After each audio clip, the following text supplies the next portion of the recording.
సినిమాలో హీరోయిన్ జరిగిన సంఘటన ప్రపంచంలో ఎవరికి జరగకూడదని కోరుకుంటాను. కొడుక్కి పిల్లలు పుట్టరని తెలిసి కూడా ఒక అమ్మాయిని పెళ్లి చేస్తే ఆ అమ్మాయికి ప్రెగ్నెన్సీ వచ్చింది. అది చేసింది ఎవరో తెలిస్తే మీరు కూడా వాడిని అంత పచ్చిబూతులు తిట్టుకుంటారు. మూవీ ఓపెన్ చేయగానే మన హీరోయిన్ చూపిస్తుంటారు. అమ్మాయికి 21 ఏళ్లు. చాక్లెట్ అంటే ఏంటో తెలియదు. ఈ షాప్ ఓనర్ ఆవిడ పైకి ఎక్కి పైన ఉన్న షుగర్ క్యాండీలు తీద్దాం అనుకుంటే తనకు అందదు. ఐవా అనే ఒక కుర్రోడు ఉంటాడు. ఇక వాడు వెంటనే ఆ షుగర్ క్యాండీస్ ఇచ్చి అక్కడి నుంచి వెళ్ళిపోతాడు. అయితే ఈ షాప్ ఓనర్ ఆవిడ మాత్రం ఎన్ని కావాలి నీకు, ఇదిగో తీసుకోండి, నా దగ్గర డబ్బులు లేవనగానే ఏం పర్లేదు నీకు ఇస్తున్న గిఫ్ట్ అని చెప్పి ఓ 2 గుప్పిళ్ళ షుగర్ క్యాండీలు తనకిస్తుంది. హీరోయిన్ చేసే పని అంటే రోజువారీ కూలి పని జరిగితే గానీ తన జీవితం గడవదు. అలా తనతో పాటు మిగతా వాళ్ళు కూడా పని కోసం వచ్చారు. అయితే ఎక్కువ మగవాళ్ళని తీసుకెళ్తూ ఉంటారు, ఆడవాళ్ళని తీసుకెళ్లరు. అదృష్టం కొద్దీ మార్కో అనే ఒక అతను వస్తాడు. అతను ఐవా అని చెప్పా కదా స్టార్టింగ్ లో, అతని తండ్రి. అతను హీరోయిన్ చూసి మిగతా ఆడవాళ్ళను కూడా తనతో పాటు సన్ఫ్లవర్ తోటలో విత్తనాలు వలడానికి తీసుకెళ్తాడు. ఈ ఒక్క సంఘటన మన హీరోయిన్ జాంజాకి జీవితం మొత్తం మలుపు తిరిగింది. అలా తన జీవితం మారిపోతుందని తను కూడా ఊహించలేదు. హీరోయిన్ పనిచేస్తూ తన బిహేవియర్ ఈ ఐవాకి బాగా నచ్చుతుంది, ఆ మార్కో గడికి కూడా బాగా నచ్చుతుంది. ఇంట్లో పనిచేయడానికి పని మనిషి ఎవరు లేరు, నువ్వు మా ఇంట్లో పనిచేయడానికి వస్తావా, రోజు నీ కడుపు నిండా ఫుడ్ పెడతాను, మంచి బట్టలు జీతం ఇస్తాననేసరికి తనకు కూడా కావాల్సింది అదే అని ఆ ఇంట్లో పని మనిషిగా చేరు. ఇక అలా తనకు రూమ్ ఇస్తారు. పొద్దునే కోడి వేయంగానే చకాచకాలు వేసి ఇంటి పనులన్నీ చేసి అక్కడే ఉన్న పంది ఫామ్ ను కూడా క్లీన్ చేస్తూ మన హీరో ఐవి అక్కడికి వచ్చి, ఏంటి నీ దగ్గర షూస్ లేవా, ఇవో ఇవి నా పాత షూస్, ఇవి వేసుకొని పని చేయి, ఇవి వేసుకోకపోతే ఇక్కడ పని చేయలేవని చెప్పి తనకి షూస్ ఇస్తాడు. హీరోయిన్ చాలా ఆనందపడుతుంది. జీవితంలో ఫస్ట్ టైం తన షూస్ వేసుకుంది. అయితే ఇదంతా దూరంగా హీరో ఫాదర్ చూస్తూ చాలా కోపడిపోతూ ఉంటాడు. ఇక అలా ఇంట్లో వాళ్ళ పనులన్నీ చూసుకుంటూ రోజుకి మంచి మంచి బ్రేక్ఫాస్ట్లు చేస్తూ ఉంటే ఓ రోజు ఈ మార్కో గాడు హీరోయిన్, నువ్వు చాలా పద్ధతిగా ఉన్నావమ్మా, నీకు వెనక ముందు ఎవరు లేరంటగా, మా అబ్బాయిని పెళ్లి చేసుకుంటావు అని అడుగుతాడు. ఇది విన్న ఐవాగాడు వెంటనే లేసి అక్కడి నుంచి వెళ్ళిపోతే మార్కో అంటాడు, సిగ్గుపడ్డాళ్లే, ఏంటి డెసిషన్ చెప్పానగానే ఊర్లోనే రిచెస్ట్ పీపుల్ మీరు, అందులోనూ మంచి ఫ్యామిలీ లాగా ఉన్నారు, నాకే అభ్యంతరం అనగానే హీరోయిన్ ఇచ్చి హీరోయిన్ పెళ్లి చేస్తారు. అయితే ఈ ఐవాగాడు మాత్రం మొహం అదోలా పెట్టుకుని హీరోయిన్ తో మాట్లాడుకుంటూ కూర్చుంటాడు. పెళ్లి అనే ఆనందమే ఉండదాడు మొహంలో. ఇక పెళ్లి అనేది నైట్ దాకా జరిగి ఇక నైట్ ఫుల్ గా మందు చిందు ఫుల్ ఆనందంతో డాన్స్ లేస్తూ ఈ మార్కో గాడు తన ఫ్రెండ్ పక్కకు వచ్చి కూర్చుంటాడు. ఆ పక్కనే ఆడ పెళ్ళం ఉంటుంది. వీడు ఆడు ఫ్రెండ్ భుజం మీద చేసి పక్కనే ఉన్న ఆడ పెళ్ళం తొడలో చేతులు వేస్తూ ఉంటాడు. ఇదంతా వాళ్ళ ఆవిడికి తెలుసు. ఈ మార్కో గాడు ఓ పచ్చి ఎదవ, ఊర్లో ఉన్న ఆడవాళ్ళందరినీ గెలికాడు. వాళ్ళ ఆవిడకి వేరే దారి లేక తన మొగుడు దగ్గరే ఉండాల్సి వస్తుంది. అందులోనే ఇది పాతకాలం కదా, పతి ప్రత్యక్ష దైవం, చూసి చూడనట్టు వెళ్ళిపోతూ ఉంటుంది. పెళ్ళైన తర్వాత ఇక రూమ్ లోకి వస్తే ఐవాగాడు గురువు పెట్టి నిద్రపోతూ ఉంటాడు. హీరోయిన్ పెళ్ళైందనే గాని తన ఆ ఇంటికి ఇంకా పూర్తి పని మనిషి అయిపోయింది. అత్తగారు వాకిలి చిమ్మటం దగ్గర నుంచి నైట్ మంచం మీద బెడ్షీట్ మార్చే పని దాకా నాన్ స్టాప్ గా కంటిన్యూషన్ చెప్తా ఉంటుంది. అయితే ఊర్లో ఉన్న ఆడోళ్ళు అక్క కొద్దిగా పంచదార కావాలి, ఉప్పు కావాలని ఎగేసుకుంటూ వస్తూ ఉంటారు.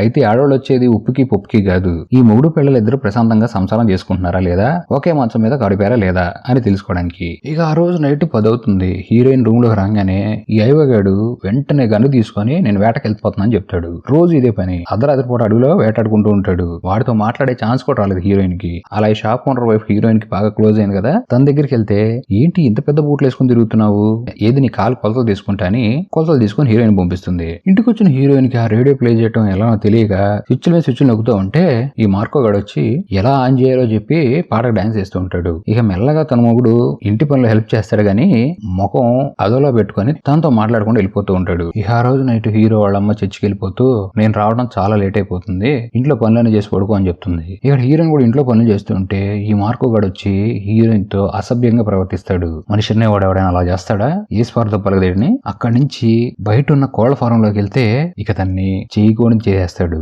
ఆ బాధలో తను అది ఎవరికి చెప్పాలో తెలియక రూమ్ లో పడుకుని తన హస్బెండ్ కి వచ్చి చెప్తూ ఉంటే తన తలకి అర్థమైపోయి మ్యాటర్ డైవర్ట్ చేసి సన్ఫ్లవర్ తోటలో విత్తనాలు తీయడానికి వెళ్ళాలి, మార్కో వెయిట్ చేస్తున్నాడని చెప్పి అతనితో వెళ్ళని పంపిస్తుంది. ఇక్కడ ఈ మార్కో గాడు నేనేం అంత చెడ్డవాడిని కాదు, నేనేం చేశాను ఊరు మొత్తం చెప్పినా నీదే తప్పంటారు, నన్ను ఎవడు ఏమండు, ఊరు మూసుకొని ఇంట్లో పడుండని చెప్పి హీరోయిన్ గట్టిగా వాణిగిస్తాడు. పాపం హీరోయిన్ కి ఎవరు లేరు, తను ఏం చెప్పినా ఎవరు నమ్మరు. చేసేదేం లేక బాధను మొత్తం దిగముంకొని ఇంట్లో పని చేస్తూ ఉండిపోయింది. ఇంత బాధలో హీరోయిన్ కలిగే ఆనందం ఏంటంటే ఈ షాప్ ఓనర్ వైఫ్ ఉంది కదా, తను చాలా మంచిది, తన కాళ్ళ కొలతలు తీసుకుంది కదా, తనకు ఒక కొత్త షూస్ ని తయారు చేసి ఇచ్చింది. ఇది చూసిన హీరోయిన్ చాలా ఆనందపడి అదే వేసుకొని వాటి వైపే చూస్తూ ఉంటుంది. ఆనందపడుతున్న కోడలను చూసిన అత్తగారు ఏంటి ఆ బూట్లు ఎవరికి ఇప్పి వాడదబ్బు అని చెప్పి కేకలేస్తూ ఉంటే మొగుడు వచ్చి సర్ది చెప్తూ ఉంటాడు. వాడేమో కొనిచ్చాడేమో అనుకుంటుంది. ఇక అత్తగారికి మొత్తం అర్థం అవుతూ ఉంటుంది. ఆవిడ హీరోయిన్ తన మొగుడిని ఏదో చేస్తుంది అనుకుంటూ పొరపాటున ఓ ప్లేట్ పగిలిపోతే ఏంటి ప్లేట్ పగలగొట్టావు, నువ్వు ఏమైనా కట్నా కింద మీ ఇంటి దగ్గర నుంచి దీన్ని తీసుకొచ్చావా, సావు సావు అని కొట్టి పడేస్తుంటే ఇదంతా చూసిన మొగుడు ఏం మాట్లాడుకుని సైలెంట్ ఎక్కడి నుంచి వెళ్ళిపోతాడు. ఎక్కడి నుంచి మార్కెట్ వెళ్ళిపోతుంది. అయిపోతుంది అత్తగారు. ఈ మార్కో కూడా బయటకు వెళ్తే ఫ్రెండ్ పెళ్ళాను అవదానికి గెలికాడు కదా, ఆవిడొచ్చి బాబుని గోపుతూ ఉంటే నేను త్వరలో తాతం కాబోతున్నాను, మన ఇద్దరి మధ్య ఇలాంటి ఏం వద్దమ్మా అని చెప్తాడు. ఇక్కడ పాపం హీరోయిన్ ఇంట్లో ఒంటరిగా పనులు చేసుకుంటూ ఆ బాధను తప్పించుకోవడానికి మందు తాగి పని చేసుకుంటూ ఉంటే ఈ లఫుడ్ గాడు మార్కో గాడు వచ్చి తనకు షుగర్ క్యాండీలు ఇచ్చి మళ్ళీ తనతో అసభ్యంగా ప్రవర్తిస్తాడు. ఒంటి మీద తేళ్లు జరుగులు పాగినట్టు ఆ ఒళ్ళు మొత్తం గీరుకుంటూ స్నానం చేస్తూ ఉంటే తన మొగుడు లోపలికి వస్తాడు. అసలు నన్ను ఎందుకు పెళ్లి చేసుకున్నావు, నా జీవితాన్ని ఎందుకు నాశనం చేస్తున్నావు, సమాధానం చెప్పరా అంటే వాడేం మాట్లాడకుండా మళ్ళీ అక్కడి నుంచి వెళ్ళిపోతాడు. సేమ్ అదే రాత్రిపూట కొంపలోకి రాకుండా వేటాడటానికి అడవిలోకి వెళ్ళిపోయాడు. ఇక లాభం లేదని చెప్పి హీరోయిన్ డేర్ చేసి వాడి దగ్గరికి వచ్చి ఏంది నాన్న ఏంది నీ మ్యాటర్ అని అడిగితే, చిన్నతనంలో తన అడవిలో ఉన్నప్పుడు ఒక అడవి పంది వచ్చి తను పొడవడంతో పుట్ట కింద ఆ పార్ట్ పని చేయకుండా పోయింది. ఇక దాంతో తనకి పిల్లలు పుట్టే ఛాన్స్ అనేది లేదు. ఇది విన్న ఏ ఆడపిల్లకైనా కోపం వచ్చేది కదా, మోసం చేసి పెళ్లి చేశారని. తన భర్తని ప్రేమగా హగ్ చేసుకుని ఏం బాధపడమాకు నేనున్నానని చెప్పి ఇంటికి తీసుకెళ్లి అదే ఫస్ట్ టైం 3 పిల్లలు ఒకే మంచం మీద నిద్రపోతారు. ఇక మెల్లగా వీళ్ళిద్దరూ ఓ కొత్త ప్రేమ జంట ఆనందాన్ని పొందుతూ ఐవా తన సైకలాజిక్ ఫీలింగ్ నుంచి బయటకు వచ్చి హీరోయిన్ లవ్ చేయడం స్టార్ట్ చేస్తాడు. ఇదంతా మార్కో గారు చూసి కోపం వస్తూ ఉంటుంది. పనికిమాలోడు వీడు ఎట్టంటాడు చూడండి. ఇక ఐవా మెల్లగా తన పాడితో బాగా క్లోజ్ గా ఉండటమే కాకుండా తనకి సైకిల్ నేర్పిస్తూ ఇద్దరు మంచి ప్రేమ జంటలాగా ఒక బెస్ట్ కపుల్ లాగా మారిపోతూ ఉంటారు. అలా రోజులు సాగుతూ ఒక రోజు షాపింగ్ వెళ్ళంగానే హీరోయిన్ సడన్ గా కళ్ళు తిరిగి పడిపోతుంది. కళ్ళు తెరిచి చూస్తే ఇంకేముంది, తను ప్రెగ్నెంట్. ఈ ఐవాగాడు వెంటనే హీరోయిన్ ని ఇంటికి లాక్కెళ్ళి ఎవరితో పడుకున్నావు ఎవడా బిడ్డ అని చెప్పి కేకలేస్తూ ఉంటాడు. మెల్లిగా మాట్లాడమాకరా అని చెప్పి హీరో వాళ్ళ అమ్మ నాన్న వచ్చి కేకలేస్తూ ఉంటే అన్నిటికీ నేను నోరు మూసుకోవాలని చెప్పి మళ్ళీ వేటకెళ్ళిపోయి దొరికిన అడవి పందిని దొరికినట్టు కాల్చిపారుదొప్పుతూ ఉంటాడు ఆ కోపంలో. ఇక ఈ తీపి కబూర్ని అత్తగారు ఊరు మొత్తం స్ప్రెడ్ చేస్తుంది. ఏముంది ఊళ్ళో ఆడవాళ్ళు చెప్పగానే మొత్తం స్ప్రెడ్ అయిపోతాయిగా, అట్టా స్ప్రెడ్ అయిపోయింది. అలా ప్రెగ్నెన్సీతో ఉన్న heroine friend shop owner wife ఉంది కదా, తను కలవడానికి వస్తే ఇక్కడ హీరోయిన్ అరుపులు వినపడుతూ ఉంటాయి. ఈ మార్కో గాడు తన్ని బలవంతం చేస్తున్నాడు. ఇదంతా చూసి ఆ షాప్ ఓనర్ వైఫ్ వెళ్ళి షాప్ ఓనర్ అడుగుతుంది ఏం జరుగుతుందిరా అంటే, మూవీలో టెస్ట్ మొత్తం ఇక్కడ రివీల్ అవుతుంది.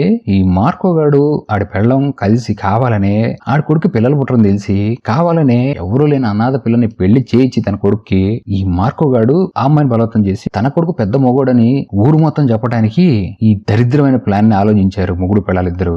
ఊరు మొత్తానికి కావాలనే ఈ ఐవాళ్ళ అమ్మ ఊర్లో ఉన్న ఆడవాళ్ళకి ఊర్లో వాళ్ళందరికీ చెప్పింది తన కోడలు ప్రెగ్నెంట్ అయిందని. అయితే పాపం హీరోయిన్ కి వచ్చిన కడుపు మిస్క్యారేజ్ అయిపోయి తన జీవితంలో ప్రెగ్నెంట్ కాలేదని డాక్టర్ చెప్పేస్తాడు. ఆ బాధలోంచి పాపం తన రికవరీ అవుతూ ఉంటే అయినా సరే ఈ మార్కో గాడు తన వదలట్లా. భయంతో అరుస్తున్న హీరోయిన్ దగ్గరికి తన హస్బెండ్ వచ్చి తన తండ్రిని తోసేయడంతో అక్కడే ఉన్న కొన్ని పొద్దునైన ఐరన్ రాడ్ల మీద పడి వాటిలో చనిపోతాడు. కానీ హీరోయిన్ మాత్రం ఫుల్ డిప్రెషన్ లోకి వెళ్ళిపోయి పిచ్చిదానిలా ప్రవర్తిస్తూ తనకు బేబీ పుట్టి ఆకలి తీరుస్తున్నాడు ఊరుకో నాన్నని భుజం మీద వేసుకొని తిప్పుతూ ఉంటూ రోజు రోజుకి తన పిచ్చి అనేది ఎక్కువైపోతుంది. ఈ ఐవాగడ కూడా చేసేది లేక మందుకు బానిస అయిపోయి ఈ బాధను భరించలేక ఒక రోజు బావిలో దూకి ఆత్మహత్య చేసుకుంటాడు. కొడుకు ఏమాడని ఎత్తుకుంటూ వచ్చిన తల్లికి తన కొడుకు బూట్లు ఆ బావి ముందు కనపడేసరికి తొంగి చూసేసరికి ఇంకేముంది, కొడుకు దూకి ఆత్మహత్య చేసుకుని చనిపోయాడు. తల్లి గట్టిగా ఏడటంతో ఆ పక్కన ఉన్న షూస్ ని తుడుస్తూ హీరోయిన్ అలానే షాక్ లో ఉండిపోతుంది. నెక్స్ట్ డే హీరోయిన్ ఆ ఇంట్లోకి వచ్చినప్పుడు తన రూమ్ లో ఒక ఎలుక అటు ఇటు తిరుగుతూ ఉంటే అదేదో ఆనందంగా డాన్స్ చేస్తుందేమో అనుకుంది. అసలు విషయం ఏంటంటే ఆ ఎలుకకి బయటికి వెళ్ళడానికి దారి తెలియక ఆ రూమ్ లో గిలగల కొట్టుకుంటుంది. మూవీ ఎండింగ్ లో సింబాలిక్ గా ఆ ఎలుకను బయటకు వదిలేసిన హీరోయిన్ చూపిస్తూ తన జీవితంలో కూడా స్వేచ్ఛ అనే ఒక డోర్ ఓపెన్ అయినట్టు మూవీ ఎండ్ అయిపోయింది.